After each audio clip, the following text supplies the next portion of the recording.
Welcome, everyone. It's the next episode of the C100 Global Wisdom Talk, and that's a great pleasure today. I have Jessica McGawley in the talk, and Jessica is just a very honored expert in on the topic of parenting in ultra wealthy families. So, welcome, Jessica. I'm very much looking forward for our discussion today. But before we jump in, can you introduce yourself a little bit in brief for the audience? That would be great. Of course, thank you. So yes, I am an expert in parenting in ultra high net worth families, but that wasn't how I'd started out. And I think that's helpful. I'm a psychological consultant, a mediator, and the founder of Dallington. And Dallington is a mentoring practice for the rising generation. So we really, for the last 10 years, have looked after the children, but the adolescent, teenage, young adult ones, more 16 up to 30, but 16 to 24. So for the best part of 10 years, that was really the focal point, working with the children and the challenges that they were facing, growing up in this context of affluence and success, in the shadow of the giant, all of these phrases that we know so well. And, about 5 years in, I thought, as we were doing more and more family work, especially during COVID, when families were suddenly much more together for the first time in a long time, I thought really we need to be supporting the parents more. Because if we're just focusing on the children and not the parents, then this is imbalanced. And we are equipping actually the rising generation with a whole language that the parents don't have. And that seems unfair. So that's how the parenting work started. Great. So let's jump in and let's start our discussion. And I'm quite curious, what are actually the main challenges these kids are facing in regards of these, you called it power, entrepreneurship, these super rich environment? Mm. Are these I would say these external challenges and their internal challenges? Yeah, so you're right, they are external and internal. So there are, every family and every individual is unique. So this won't be, of course, a cookie cutter for everybody, but there are some challenges that we've seen time and time again, and they often fall into these categories. So number one, you have isolation. So a lot of young people, regardless of affluence, I should state, are feeling more isolated, and that's what social media has done. People who used to be in a community and talking to other people their age are now in their bedrooms on their phone. That doesn't mean that they're not, they don't have connection, but it's not in the same way. So we have that. If you add the wealth onto that, you already feel a bit different. And there's this concept that because you're growing up in adolescence with wealth, that would make things easier. But everybody watching this will know the phrase, the gilded cage. If it's shiny or not, it's still a cage if you don't feel that you can access other people and feel you're part of a community. So we have a lot of issues with isolation. There are these, issues of motivation, purpose, etc. I'm quite against this concept of young people needing to find their purpose between, adolescence, teenage, and young adult years. I don't know about you. Did you know your purpose when you were 17? Yes. Did you? Well, okay, that's very rare, and hopefully most people watching this will say they didn't. But I think it's quite common, you'll agree, that most teenagers don't know their purpose. Absolutely. Yeah.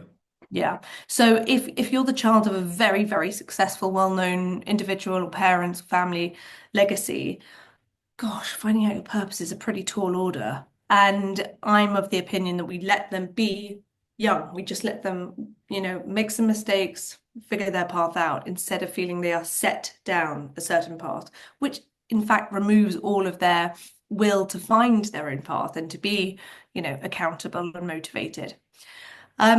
We also then on the other side have some young people who are, I would say, more type A, more alpha. They really want to prove themselves desperately to make their mark, but often at the cost of their own mental health, their physical well-being.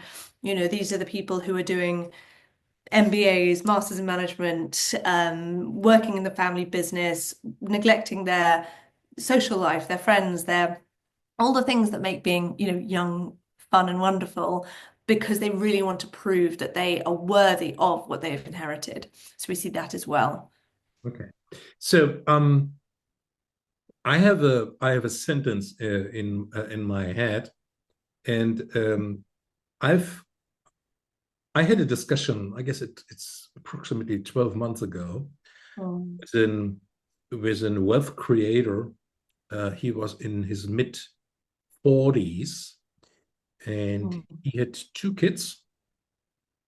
And he said to me, Jan, listen, I don't have any clue what could be the right structure that I don't raise monsters. And I will give you just these I would say these thoughts. If we have discussed in the first question the perspective on the focus on the kids, what kind of challenges do you face as a parent in this environment? Because that's just the flip side of this, right? Hugely. And yeah, that's wonderful that this gentleman said that to you. And another sort of more funny phrase I hear is, how do I get on a plane and stop my child turning left? And assuming that's the way that they're going. Yeah. It's really difficult for parents. And to answer his question, I would always turn it back on them and say, well, what made you you? Because depending on the generation of wealth creation, certainly if we look at first to second, the wealth creators, it's such a big cultural bridge gap, of course. But often what happens is if you're first generation wealth, you probably have been working very, very hard from a very young age for a long time before you have that sort of big event and you realize that actually you are wealthy and safe, if ever you actually feel that way. But your response to all of those hardships that you went through, because the average first generation wealth creator that I've worked with didn't necessarily go to a private school, a university. They probably lived in a lower income area, had, labor jobs, etc. And they would count all of those experiences as to what made them so entrepreneurial and good at what they do. But their response to that is often to gift, with best intention and always with love, but to give their children a very different upbringing, a safe one, a secure one, the best education, the loveliest holidays. The problem is they actually remove that is a privilege to learn all of those hardships, and they remove it from them. So I would say the main thing to do is to find the balance. If it's completely unrealistic to say to a parent, make sure that they're all doing labor jobs and that they don't go to university. That's not what they work for, but there is a middle ground. Right. So I can tell you just from my own experience. I mean, I have 4 kids. How old are they? My oldest, I have two daughters and 2 sons. Yeah. My oldest is 20, and my oldest son is 18, and my second daughter is 16, and my youngest son will be 10 in 2 weeks. So, oh wow. And what I can tell you is just, and that raises up just my next question. We hold family meetings each month, and as an entrepreneur, you're considering, okay, who will succeed my business, right? And you come up with questions and also a little bit of an expectation that this daughter or this son will be a potential successor of the business. But what we have done is just, and that was just a hard issue for me, and just to figure out how we come together as a tribe. Not, I mean, we are taught at school and at my parents' side that a family is only by bloodline, right? But but history taught us that families by bloodline will be failed over second, third, fourth generation. And giving your kids the right that they are going their own path, that is just a hard issue to consider. And I will come up with this question: how do you support the parents and the children to come to their conclusion? Yes, that is the right decision, that that my kids are choosing their own path. And that could be just the opposite of myself, right? What is your, I would say, your pathway in supporting these families, these discussions? Is this also a pattern what you see in many families, that there's a huge expectation at the parent side, and on the other side, at the children's side, they're then, oh, I will do my own thing. And in the end of the day, in the middle, there could be huge conflict. Well, I'm going to. I think what's better is if I give you some examples of where it's worked really well, or the other way.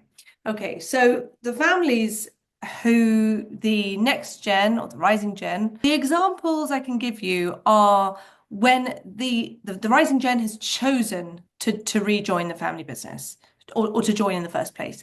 And actually the parents and the family office and the advisors who are involved have made it aspirational and not a given pathway.